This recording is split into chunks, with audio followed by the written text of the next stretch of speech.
In Uruguay, the Confederation of Manufacturing Unions rallied to demand better wages and labor conditions. And in Peru, civil construction workers also rallied to demand better working conditions. In Brazil, the extratropical cyclone in Rio Grande do Sul left at least 21 dead, nearly 3,000 displaced and almost 1,700 people homeless. Hello, welcome to From the South. I'm Luis Alberto Matos from the teleSUR studios in Havana, Cuba. We begin with the news. The Confederation of Manufacturing Unions in Uruguay rallied on Tuesday to demand better wages and labor conditions. The workers gathered in front of the executive tower in Montevideo under the slogan against the model of inequality in defense of the rights conquered throughout the history of our workers' movement. Union representatives denounced that in the last month dozens of companies have closed down and thousands of jobs have been lost. The demonstrators also demanded the executive branch to activate a reindustrialization policy to strengthen the country's internal capacities. The main thing is to show on the street what we are achieving as a confederation of manufacturing unions. First, a plan of concrete proposals that will allow the development of the national industry, to stop the hemorrhage of factory closures and massive layoffs throughout Uruguay. Also to propose a 40-hour work week, to propose a minimum salary of 37,500 pesos, to propose gender equality, the inclusion of female colleagues in different work centers, and to demonstrate unity in the street, unity in action. Regarding to the industry, to the defense of the national industry, we have lost many job opportunities, not only in the chemical industry, we have also lost them in the metal industry, the dairy industry, and the tanning industry as well. So there's a great concern. We come from policies that have not protected our industry for many years. We have seen how it has been closed. We have also seen how the Chinese industry and the Chinese market have closed its borders during the pandemic years. They accumulated a lot of raw material and unfinished goods, such as chemical products and even auto parts. Well, the Chinese market covers everything. The Federation of Civil Construction Workers of Peru marched due to the lack of agreement in the collective bargaining agreement with the chamber of that sector. The General Secretary of the Federation informed that this day they will carry out a nationwide stoppage of activities to demand the construction chamber to dignify the wage table. He pointed out that the workers have been forced to undertake actions of struggle so that the employers attend their demands. The union indicated that if there is no solution, they will implement an indefinite general strike until their administrative demands are met. In Argentina, political and social organizations took to the streets on Monday to protest against an event in the Buenos Aires legislature they denounced as denialist and celebratory of the last civil military dictatorship. Vice presidential candidate Victoria Villarruel from the far-right political party, Liberty Advances, organized the event on Monday to honor what she called as victims of terrorism during the last military dictatorship in the country. However, human rights activists and social leaders say the event intends to vindicate the last dictatorship, denying the horrors caused by the regime that tortured and caused the disappearance of 30,000 people. In this context, human rights organizations, unions, political parties, and social movements marched to reject the act and uphold their demands for justice and truth regarding the crimes committed during this period of the country's history. Also in Argentina, Islam priests celebrated a mass to atone for outrages to the figures of the Supreme Pontiff, Pope Francis. The ceremony took place in the parish of Virgen de los Milagros de Cacupe, located in Osvaldo Cruz, in the Villa 2124 in the Barracas neighborhood of Porteño. The purpose of the Mass is to vindicate Pope Francis, who has preaching in favor of social friendship, as well as to reject all kinds of offenses, lies, and insults that are being manifested in the electoral campaign. The celebration took place almost 50 days before the presidential elections of October 22nd. Pope Francis is for us and for the entire Catholic faith the one who guides, the one who illuminates, the one who even with this word reaches the hearts of people who are not of our religion. And yet, in this time, he has received grievances. It is very important to support Pope Francis because he's the voice of those who have no voice. He always raises his voice in favor of the helpless of society. The Bolivarian National Armed Forces of Venezuela expelled more than 10,200 illegal miners from the Amazonian. Troops of that entity destroyed a structure used as a base of operations by organized groups for gold and drug trafficking and human trafficking in the southern state of Bolivar. The operation seized firearms, ammunition, grenades, and other explosive materials such as a booby trap with detonator and nails, as well as communication equipment, uniforms, solar panels, and fuel.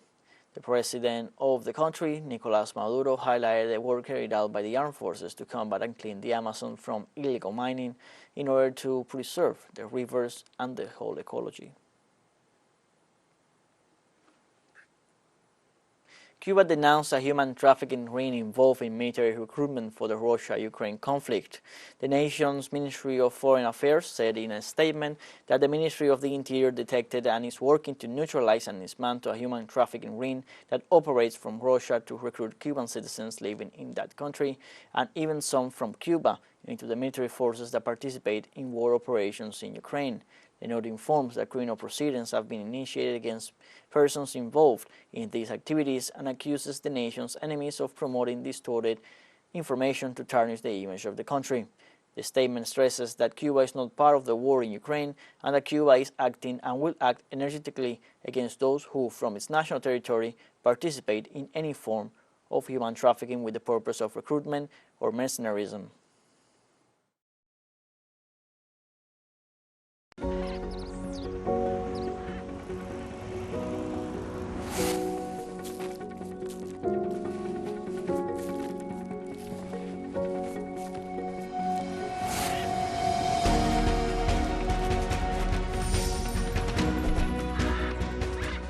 Our colleagues Adriana Sivori and Marcos da Silva continue finding and collecting stories that showcase Venezuelans' daily life, their creativity, resilience, and capacities. In a new episode of our series Venezuela on the Move, we learn about the work of a group of women in Petare neighborhood east of Caracas who found in the art of the needles and threads a way to help their community and sustain their households. Their workshop served as atelier for repair and crafting and also as a school for young apprentices, and is a vivid example that every shining diamond starts as a humble charcoal piece. Inside the shop, Irene slows down the foot pedal. She attends to her first customer. At the age of 19, she felt the texture of fabrics for the first time, and to this day, she hasn't stopped stitching. This is our trench from where we help the community. Here in this workshop, we generally do repairs for the community at a very low cost. And the only thing we charge for is labor as people bring their own materials. The cost is the equivalent of $1. They also make uniforms, shirts, and t-shirts for companies, which gives them a little more profit. Raquel is the eldest in the workshop, and her skill in handling the thread and needle makes her a master of the trade. In all these years, I have also helped several people in the community sew, to learn how to sew. Family members and non-family as well, neighbors, because my whole life has been sewing. These sewing machines don't stop. At least 10 people a day show up at the shop asking for their services. One of the young women works part-time. Her passion for sewing has brought her here. What I used to do was mainly sewing. I had no idea of how to cut. And after the classes I have done here, I now know how to cut. I identify myself more with children's clothes. I love working with baby clothes. I make headbands, bows. I make tutus. I love my country. I believe in my country, and I think there is a lot of potential here. This cut and sew shop is located at the hills of one of the urban areas where people with low income live. It was founded in 2011, and since then they haven't lost a thread. The formula, they say, is to help the community. Marcos da Silva y Adriana Sibori, teleSUR, Caracas. You can find more of our episodes of our series Venezuela on the Move on YouTube and other platforms. Let's take now a short break, and remember you can join us also on TikTok at teleSUR English, where you'll find news in different formats, news updates, and much more. Other stories coming up. Stay with us.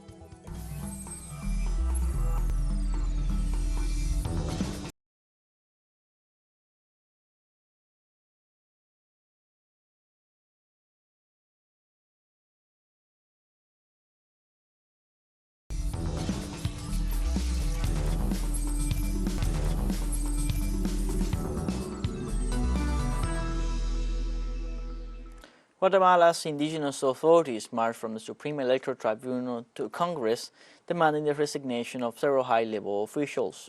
Protesters called for the resignation of Attorney General Consuelo Porras, Prosecutor Rafael Curruchiche, and Judge Freddy Orellana for attempting to impede the transition of power in the Central American nation.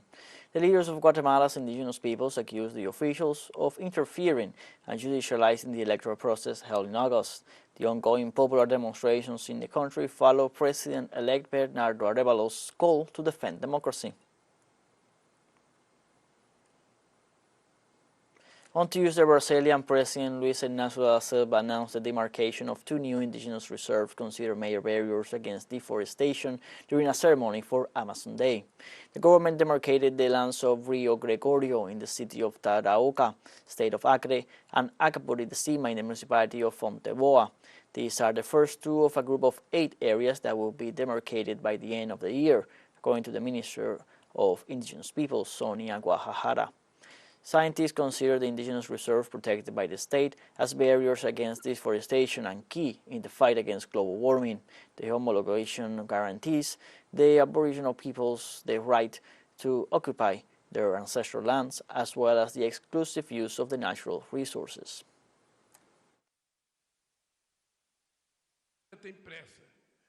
The Amazon is desperate to stay alive, to remain healthy and strong enough to face the droughts that climate change has already begun to bring and which could intensify in the coming years.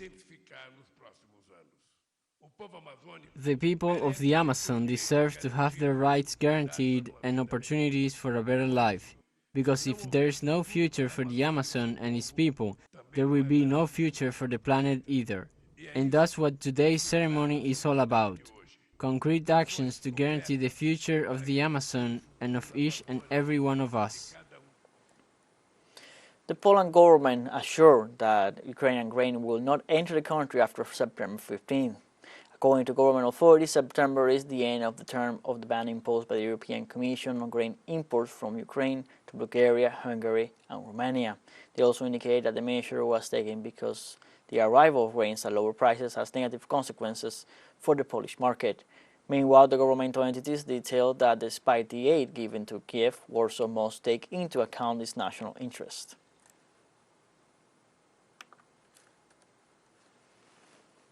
The government of India informed that on September 18th, Parliament will hold a special session to discuss the possible change of the country's name to Bharat. The term Bharat is one of the 2 official denominations of the country according to the Indian constitution and dates back to the ancient Hindu text written in Sanskrit. Members of the ruling party campaign against the use of the term Indian on the grounds that it originates from Western antiquity and was imposed by the United Kingdom.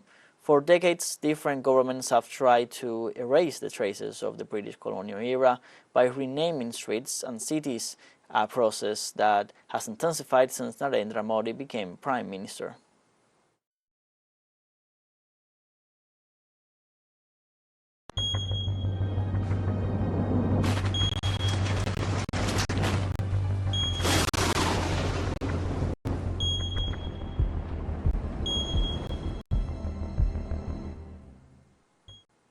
In Brazil, the extratropical cyclone in Rio Grande do Sul left at least 21 dead, nearly 3,000 displaced, and almost 1,700 people lost their homes. According to civil defense sources, 15 of the deaths were recorded in the state of Rio Grande do Sul as a result of floods caused by a rising river. The fifth death linked to the cyclone was found in the neighboring state of Santa Catarina, a man who lost his life when a tree fell on the vehicle in which he was traveling. In this state, there were also at least 3 injured. Brazilian President Luis Inácio da Silva made a statement on Tuesday in relation to this situation, showing his solidarity with the affected families and promised to do everything possible to help the people overcome this moment. In El Salvador, strong waves resulting from tropical winds that affected the country in the last few days caused flooding along the Pacific coast, leaving at least 3 people dead and damaging businesses and homes. According to the Ministry of Environment and Natural Resources, one of the deceased was found drowned in the city of Aguachapan. The other 2 were found in the city of Usulután. Authorities also reported landslides and falling trees in several areas. The ministry said the average wave heights are 1.5 meters with speeds of 35 kilometers per hour, but these days they have reached up to 60 kilometers per hour.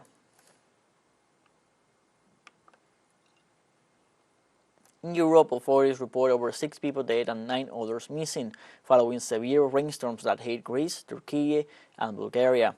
The victims have been identified. 2 of them were tourists near the border between Turkey and Bulgaria. Istanbul's governor's office reported that heavy rains flooded streets and homes in 2 neighborhoods, leaving at least 3 dead and 4 missing.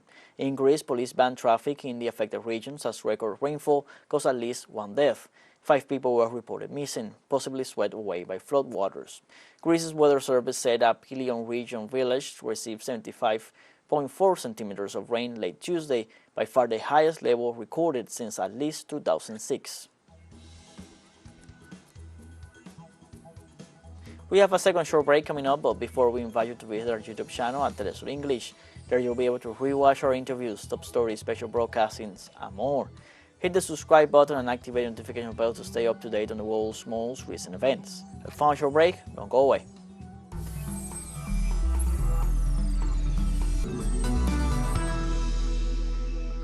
Welcome back from the South.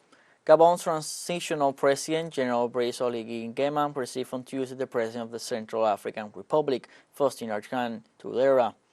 The Economic Community of Central African States appointed Touadéra as facilitator of the political process in Gabon following the August 30th coup that overthrew President Ali Bongo Ondimba. The President of the Central African Republic has been tasked with meeting all Gabonese actors and partners of the country with the goal of providing a rapid return to constitutional order. The meeting comes 1 day after ECA's member Equatorial Guinea said Gabon had been suspended from the 11-nation group. In addition to Gabon, Central African Republic and Equatorial Guinea comprises Angola, Burundi, Cameroon, Chad, the Democratic Republic of Congo, the Republic of Congo, Rwanda, and Sao Tome and Principe.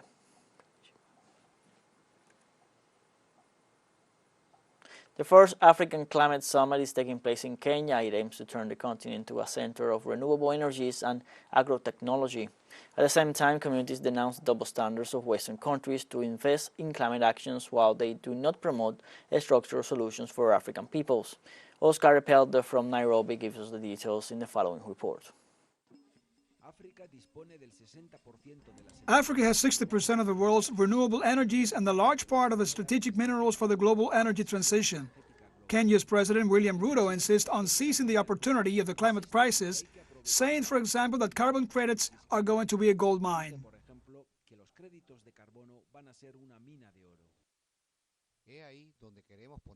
That's where we want to focus, Africa's opportunity to unlock the tremendous resources we have.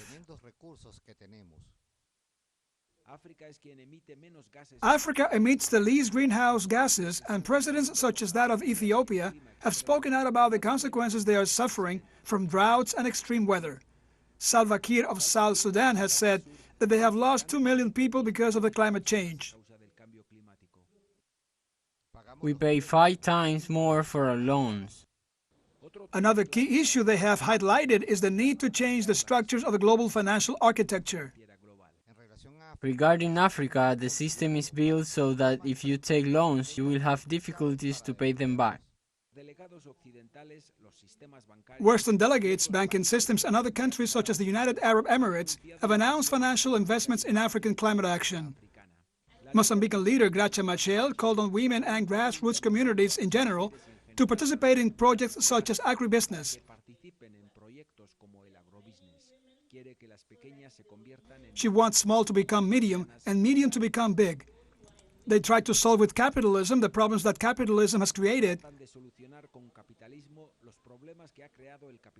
but no one inside the summit has evoked the dangers that it brings. Outside the summit, grassroots communities have organized a People's Summit.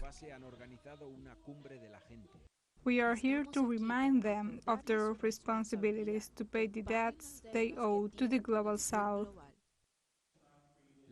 The summit is not over yet. The objective is to make a declaration of commitments for this year's COP28. Desde Nairobi, Oscar Repelde para teleSUR. September 5th marks International Indigenous Women's Day, a day that recognizes the incredible work of Indigenous women in bringing about change around the world. UN Women highlights the fundamental role played by Indigenous women in the preservation of their culture, languages, and traditions, and recognizes their leadership and capacity for action in the protection of the environment and biodiversity and in the fight against climate change. The date was chosen by an Aymara woman who was assassinated by royalist forces in Upper Peru. Sisa led, together with her husband, the warlord Tupac Katari, on equal terms the indigenous insurgency known as Aymara Quechua. We have come to the end of this news briefing. You can find these and many other stories on our website, telesurenglish.net. Also join us on social media, Facebook, X, Instagram, Telegram, and TikTok. For telesur English, I'm Luis Alberto Mados. Thank you for watching.